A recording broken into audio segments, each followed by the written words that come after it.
Hi, welcome back. This is Chapter 3. We are skipping Chapter 2.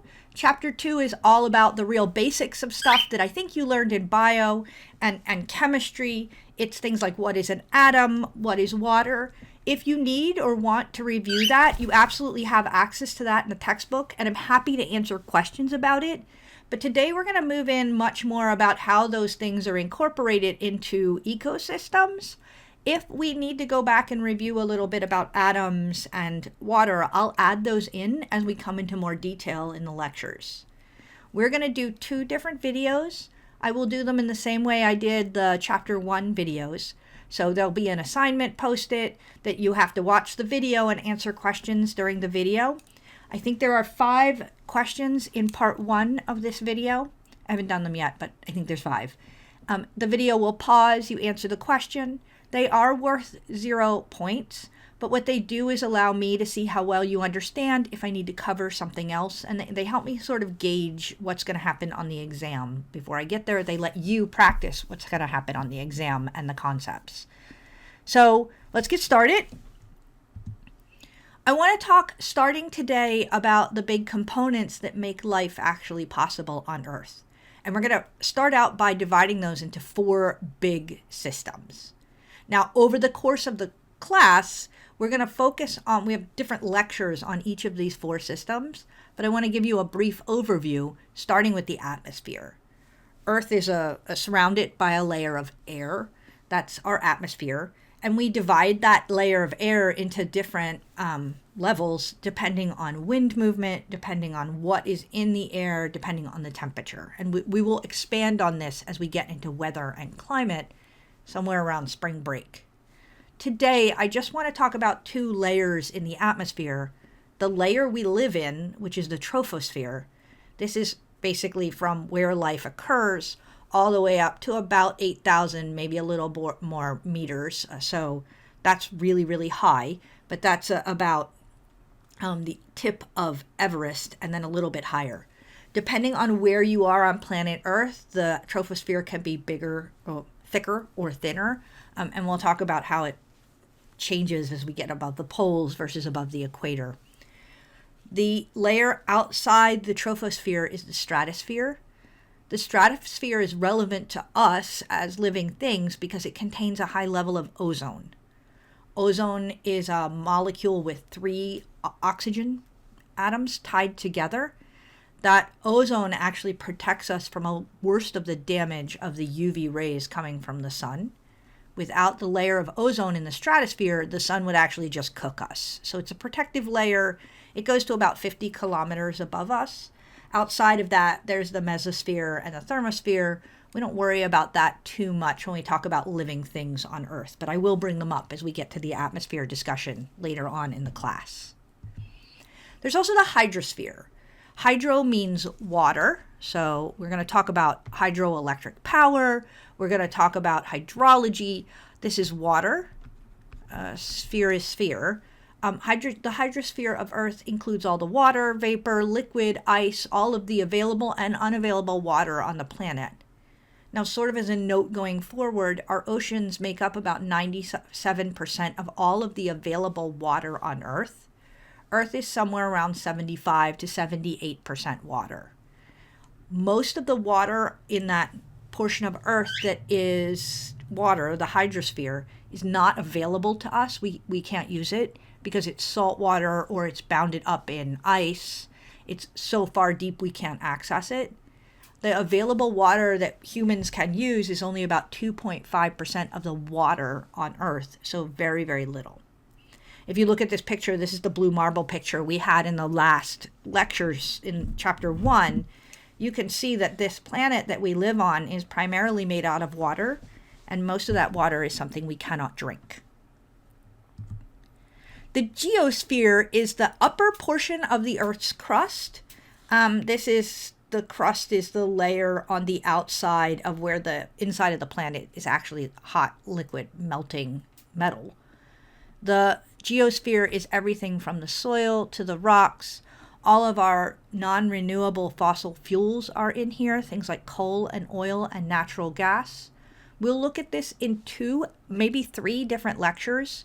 I even have an experiment for you is once you get your lab kit and we start to do experiments, we're going to look at the soil. Well, you're going to collect it from wherever you are, and we're going to examine the components of the soil, clay and silt and sand in your soil, and also look at how we actually use it to provide food for ourselves.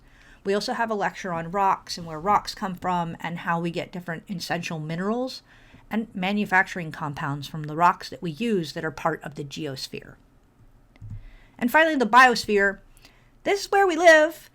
It's really thin. It's the little tiny itty bitty layer where life exists on planet Earth. If you imagine Earth as an apple, the biosphere is just the skin of the apple. So we have very little space on planet Earth where life can actually be supported. Bio here is life. We're going to spend most of our class actually in this tiny thin layer. We're going to talk about how the upper layers of the atmosphere and the deep layers of the geosphere and the ocean layers of the hydrosphere affect us. But most of what we talk about is going to be in the living sphere or life on Earth. So I'm going to break here, and there's going to be a question. I realized in the first video I didn't pause in places where I could easily add a question. So question incoming.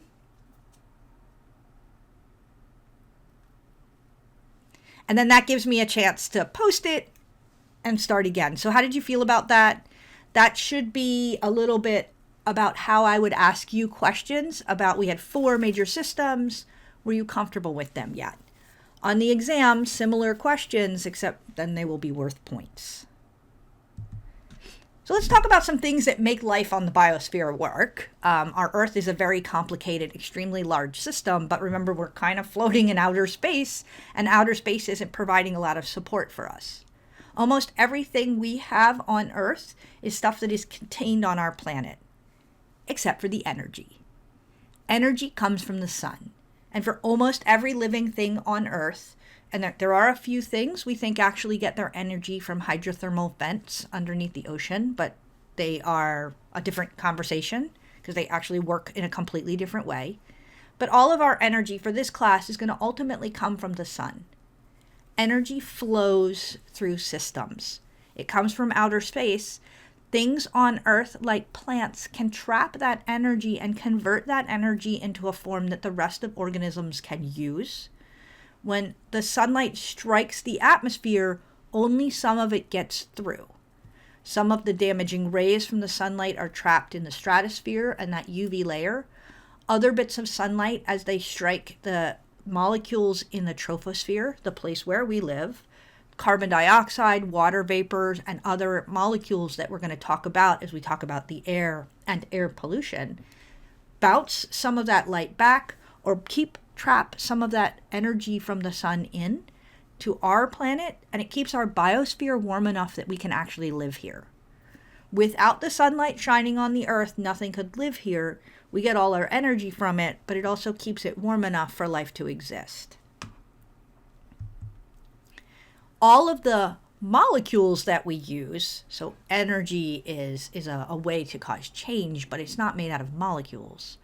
All of the mass, all of the molecules we use is recycled and cycled throughout Earth's systems. We have nutrient cycles that I will end chapter 3 talking about. These are the ways that Earth's systems and all the living and non-living interacting things work together to kind of keep those nutrients moving around so that they get used, as much as possible. You have access to a lot of nutrients like carbon, nitrogen, water, and phosphorus. All of those things are cycled through the Earth's systems. Nutrients are chemicals that we need to live, and you might think about them as food, but the reason you need food is it's made out of molecules that your body needs to take in order to make your body process and do things that it needs. And all living things act like that. They need to take in nutrients and then convert them into something that they can run their bodies with. We only have what's on Earth right now. We don't really get too many molecules from outer space. Occasionally a meteor might strike. Occasionally a comet tail might go through and bring in some water. But basically we're alone out here in space. So we keep having to reuse what we already have. And I talked about it a little bit in chapter 1 too. It's a really important idea for sustainability, but also like in general how all the systems on the earth actually work. And gravity. Wow, gravity is important.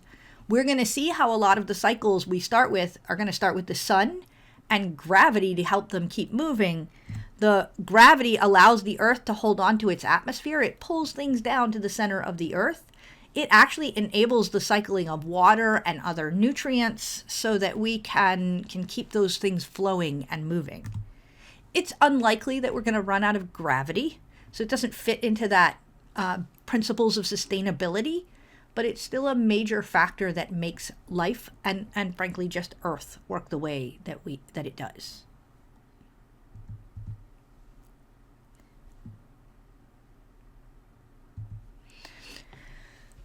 So a little bit about factors about how we sustain life on Earth.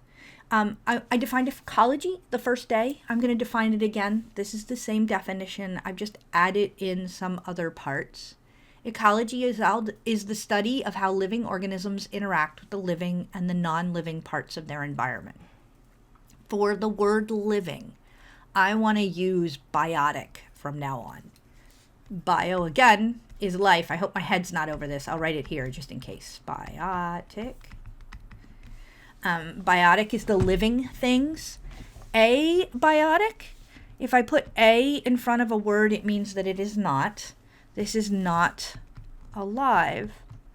Ecology is how living organisms interact with the biotic and abiotic aspects of the environment. And there's a hierarchy to how we study it. And it's the same hierarchy you looked at when you studied general bio.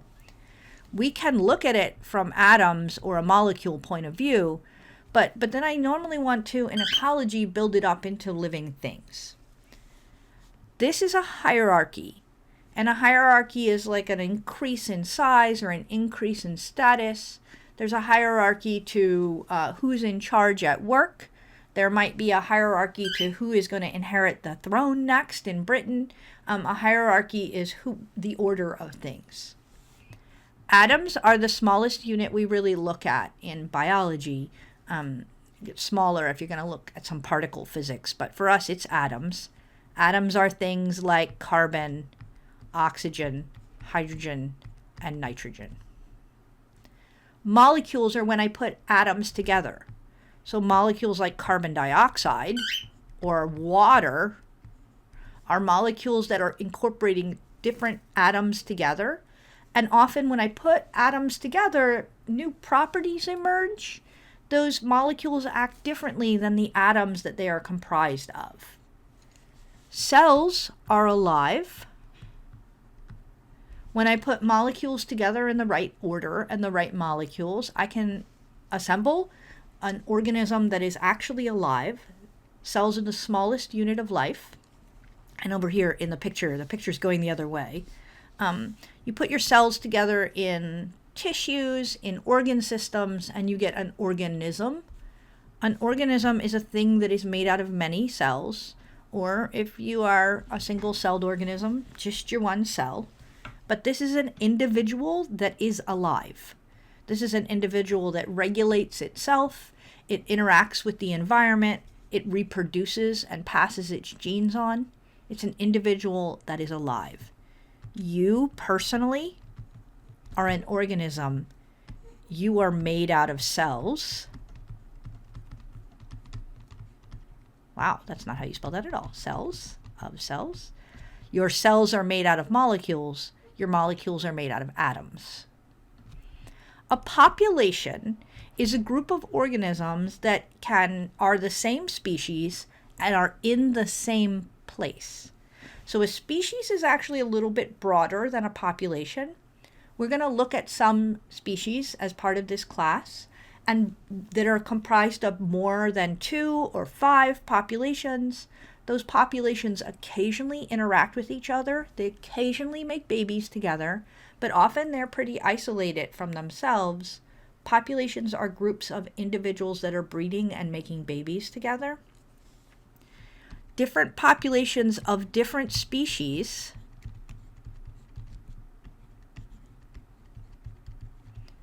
create a community. So that when you have grass and the things that eat the grass and the things that eat the things that make the grass, you have a community. And communities, we start to see a flow of energy through them. So light comes from the sun, and the plants take that light in and convert it into sugar. They then get eaten by other members of their community, and the energy flows from the plants into the herbivores, the things that are eating plants. And then when the herbivores are eaten, the energy flows into the carnivores that eat the plants, that took the sunlight and converted it into energy. Communities have a distinct energy flow. And they also have distinct nutrient cycles.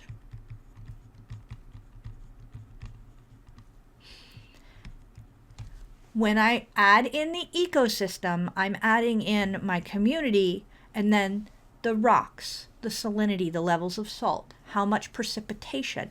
What are all of those non-living things that are affecting the living things in my environment? I can have many communities in an ecosystem. The biosphere then is that thin layer of life on the entire planet. The biosphere is made up of ecosystems. Ecosystems are comprised of communities that have many different species and their populations. Each species population is made up of many organisms, who each individual organism is made out of a cell or many cells. Those cells are made out of molecules. Those molecules are made out of atoms. This is a hierarchy, and actually we can study life at each one of these levels. If you are doing molecular biology, you're studying atoms and molecules. If you're doing cell biology, you're studying cells. You may be interested in just a single organism. Maybe you're here to study wolves, or you're here to study ravens. You're looking at organismal biology. Population, for sure, if you're studying how those individuals interact with their environment a little bit and they interact with each other, you're looking at populations, communities, and ecosystems. If you're interested in studying the rainforest or a desert, you are actually looking at communities and ecosystems. Not a lot of people study life in general on Earth. It's very broad, but there is an opportunity to study Earth and how Earth actually works. The fun thing about Earth is we don't have anything to compare it to yet. As soon as we find life on another planet, this study of the biosphere, I think, will expand, because we right now we only have one sample size for planet with life on it. Once we have a few, we'll be able to say, what are the trends in a living planet versus a non-living planet? We can guess at it, but we don't know anything yet. An ecologist is someone who studies ecology. Ologist is a person who does the studying. Ecology is the study of. We assign roles to all of the organisms, like generic roles, to all of the organisms that we actually study, so we can examine them as components in the ecosystem or in that system. We look at, I drew this arrow here. We look at some organisms as producers. These are organisms that can take the sun's energy and the carbon dioxide from the atmosphere and convert it into sugar. Producers do photosynthesis. The way I remembered this when I learned it the first time was they both start with P. And when you see producers, they're photosynthesizing. Grab yourself a few examples. Trees are producers. Algae are producers. They are using the energy from outer space to convert that energy to a form that living things on Earth can use. You are a consumer. You cannot photosynthesize unless you're a plant watching this. Consumers are things that eat producers. You are unable to take energy from the sun directly, so the way you get your energy is by consuming the individuals who can, or consuming individuals who consumed individuals. In this picture, both the rabbit and the fox are consumers. We'll talk about these guys at the bottom in a minute.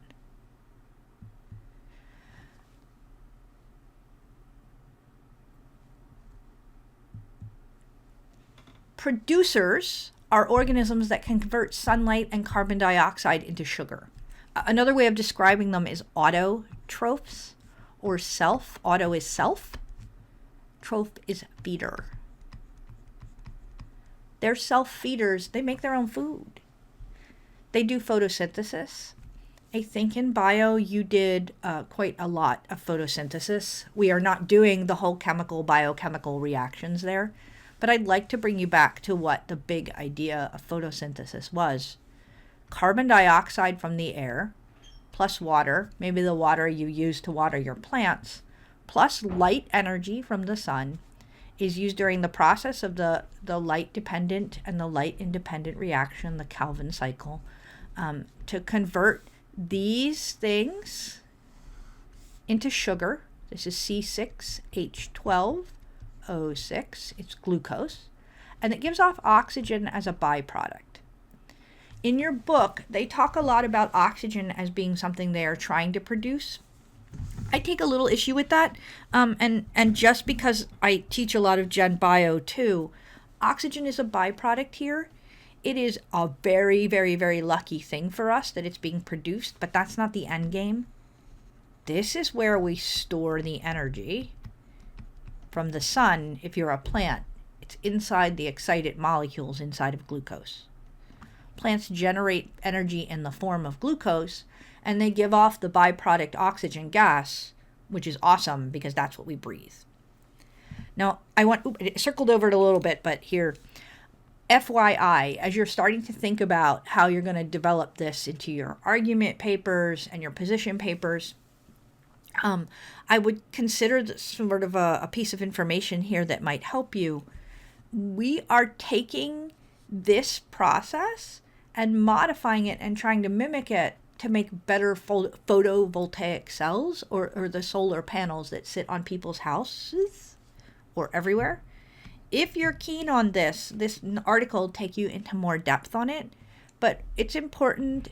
We have found that we mimic things that we find in nature to make technology work best and most in balance with how the world actually works. This is some pretty interesting research about trying to make the way we capture sunlight very, very similar to the way that a plant captures it, because plants have evolved to do this for 3 billion years. They probably have had a lot of pressure to do it effectively as possible. I'm being sarcastic. They've had a lot of pressure to do it effectively. Consumers are organisms that cannot make their own food.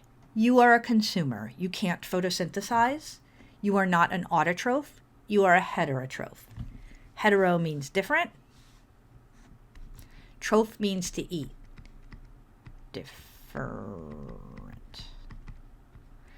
Primary consumers eat mainly plants. So this bunny and the mouse and the caterpillar here eat producers. When they eat producers, let me make the arrow go this way actually, so we'll have it for later. When they eat those producers, the energy from the producers and the nutrients goes into the rabbit. They are primary consumers. They're eating plants or algae. Secondary consumers are things like this owl. This owl is going to eat this mouse. This owl is eating another consumer. The owl is eating the other consumer, so he's consuming a consumer. The owl is a secondary consumer. Secondary. They're carnivores. They eat mainly herbivores. Herbivores mainly eat herbs. They're plant eaters. Carnivores, carne is meat. They eat mainly meat. Now there is such thing as a tertiary consumer. That's a consumer that eats secondary consumers. So if there was something that hunted owls or fox, not in this food web right here, but there are maybe humans. I don't know, do we eat fox? Probably not. That sounds awful. But humans are tertiary consumers often. We eat things that eat meat. If you eat all of these things, you eat plants and rabbits and fox, you would be an omnivore because you nom nom nom nom down on everything. Humans have evolved to be omnivores, so are bears and raccoons. We actually require a varied and complex diet. You will learn if you take a nutrition class or if you take a class in anatomy and physiology, you'll learn that you actually need to have some seed oil or some vegetables. You need to have fiber that comes from plants and fungus in your diet, as well as lots of sources of protein. You are required to eat a wide variety of things. You are an omnivore. Or an omnivore. Omni means everything. You are a consumer. You are a heterotroph. Now there's two more, they just didn't fit on the last slide, but there's two more types of consumers that get lifted off when we draw food webs a lot because they're kind of icky, but they're incredibly important. There are decomposers, things that break down dead material and return those nutrients. They get the last bit of energy and they return those nutrients into all of the biogeochemical cycles. They return the nitrogen back to the atmosphere. They return the carbon back to the atmosphere. And then there are detritivores. They eat detritus, which is dead stuff. This can be used often interchangeably. I tend to think as decomposers as things like mushrooms or fungus. Detritivores, these are birds eating a carcass here. I don't know how big you see this on your screen. I think of detritivores as eating more recently dead. If we do it right and the weather cooperates, one of the things I'm going to ask you to do is to go out in the world and flip over a log and take a look at it. A lot of what you will see moving in the log and a lot of the consistency of the log is the result of detritivores and decomposers breaking down all of the once living material, getting those nutrients and last bit of energy out of the fallen tree or branch.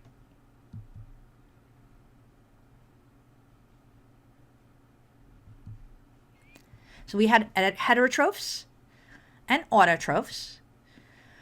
In Gen Bio, when you took biology, you talked about aerobic respiration and you did like a unit on it along with photosynthesis.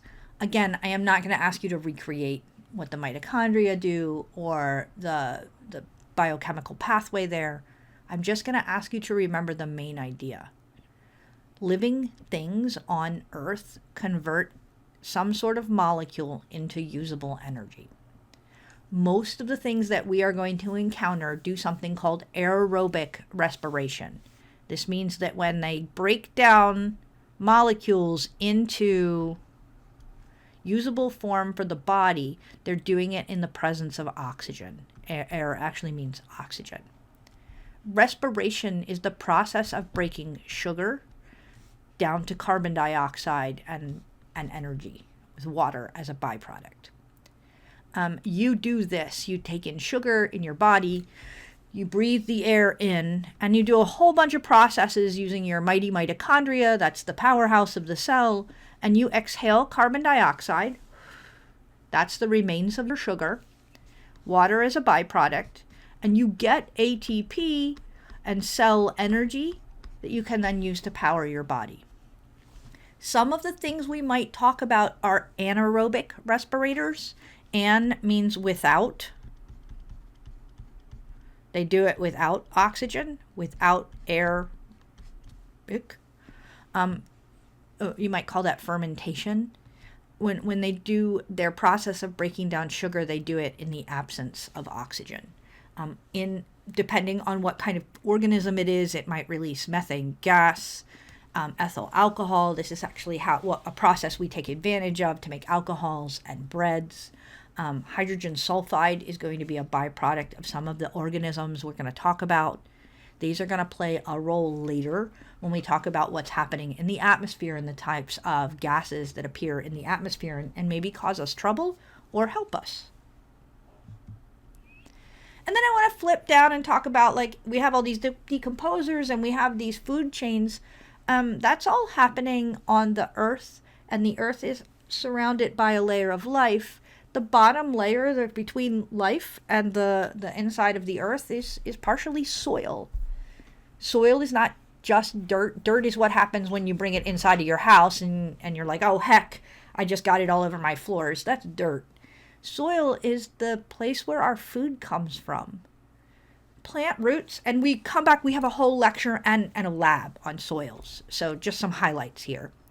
Plant roots grow in the very top layers of the soil. The topmost layer is often a layer of dead leaves and rotting pieces of wood. If you've ever been out in the forest or even in your yard and you kind of kick up that top little layer, that's the O layer, or the organic layer. The layer right below that, it might be very fluffy. Locally in New Jersey, you might have a little bit of sand and a little bit of black humus mixed in with that. Not hummus like you eat, like hummus like in the soil. That's the topsoil, or the A horizon. The A horizon is where we farm most of our foods. This is where most plant roots that we grow, things like everything from corn to wheat to any of the major staples in our diet, grow deep into the topsoil layer. Below that, there is a B horizon. The B horizon has a lot of rocks. It's not usually, it might have giant tree roots in it, but it's not our farmed food roots. The A horizon is really important to us. And depending on how thin the A horizon is or how thick it is, we talk about the soil as being productive and the organics mixed into it, or the soil being not productive. Now, I don't know how well you can see these little pictures over here, but here is the desert. This is the A horizon in the desert. This is the A horizon in the grasslands. They're actually both pretty thick. When I look at the A horizon in the, oops, I did it a little wrong, the A horizon in the rainforest, I actually see that the A horizon is a little bit, significantly less. That's going to affect not only how we can farm those areas, but how many times we can keep planting in those areas. Our soils are a renewable resource. We mentioned them the very first day.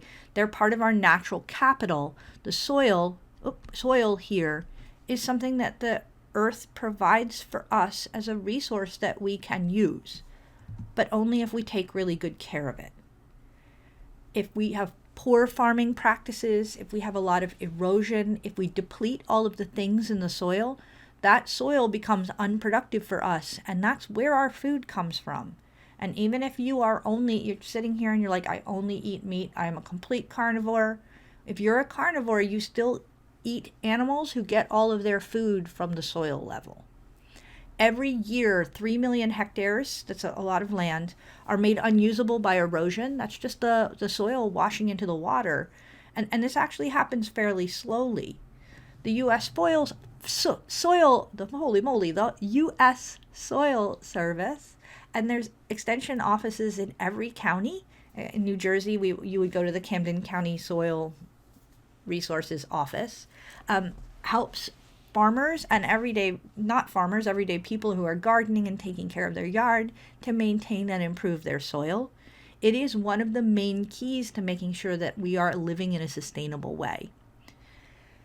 Here, if this is interesting to you and you're looking forward to our work with soils, this is a little blog, not an academic blog, but a little blog talking about how long it takes the soil to regenerate after erosion, and different mechanisms to treat it, but also different types of farming types and how they impact the use of the soil. So just sort of an FYI thing, but you might be interested.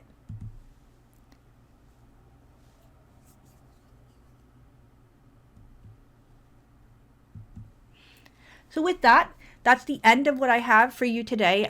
I think if I did this right, you had 5 questions that were asked one just a second ago about those topics. We will absolutely integrate this with where we are going forward. This week, you have 2 of these videos with incorporated questions. There is a quiz you should take after you have done everything else. These lecture slides are posted as a PDF for you to follow along with or to study on your own. But I absolutely encourage you to take your own notes. Treat this like you would treat it if you were sitting in a classroom with me. For lab this week, I'm asking you to just become comfortable with safety in the lab. There's a little lab assignment that asks you to watch. Those videos are like 2 or 3 minutes long each. Lab safety in your home. There are not too many experiments that we do that are dangerous or incorporate chemicals, but 2 of them do. So I want you to get comfortable with how to set up, where you're going to store your kit. There's a short video showing me explaining what's in the kit. If you have not yet ordered it, you need to do it now. And then come back for the second part of the video, grab yourself a cup of coffee, take a stretch, go look at the birds, and I'll see you in the next video.